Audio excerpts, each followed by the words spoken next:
Oui, bien sûr. Là, on va être sur le meilleur jeune sommelier international organisé en Pologne, à Varsovie exactement. C'est un concours pour la première fois qui est ouvert à l'international. C'est la 4e édition.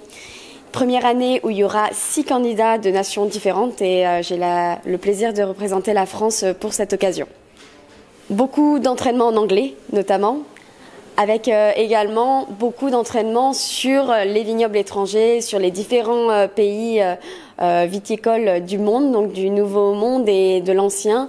C'est très intéressant parce que c'était une partie que j'avais beaucoup moins réalisée sur mes précédents concours.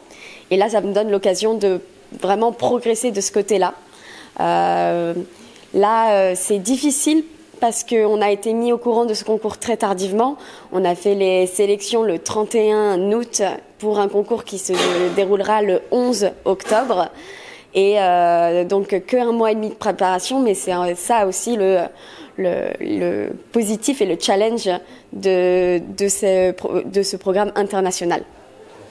Dans le temps imparti, je fais vraiment ce qui me manque des vignobles étrangers. Donc la théorie des vignobles étrangers, les domaines les plus connus, mes accords mets et vins, que ce soit les vins étrangers ou les mets accordés par rapport à la saisonnalité comme d'habitude, et également sur des styles un peu plus connus du grand public et surtout international, et de la dégustation. Beaucoup de dégustation en peu de temps, beaucoup de dégustations en peu de temps pour essayer de vraiment déterminer la typicité des terroirs étrangers par rapport à un cépage donné.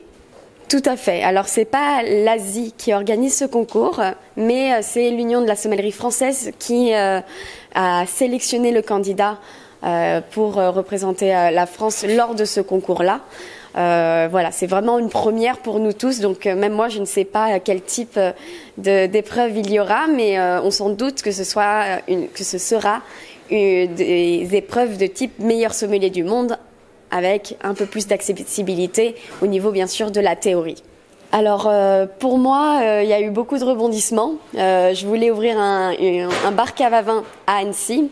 Et finalement, j'ai la possibilité d'ouvrir une cave à vin dans mon village d'enfance, où j'ai vécu 20 ans, donc à Velot. Donc ce sera également une ouverture presque en parallèle de ce concours, puisque je l'ouvrirai normalement le 10 novembre.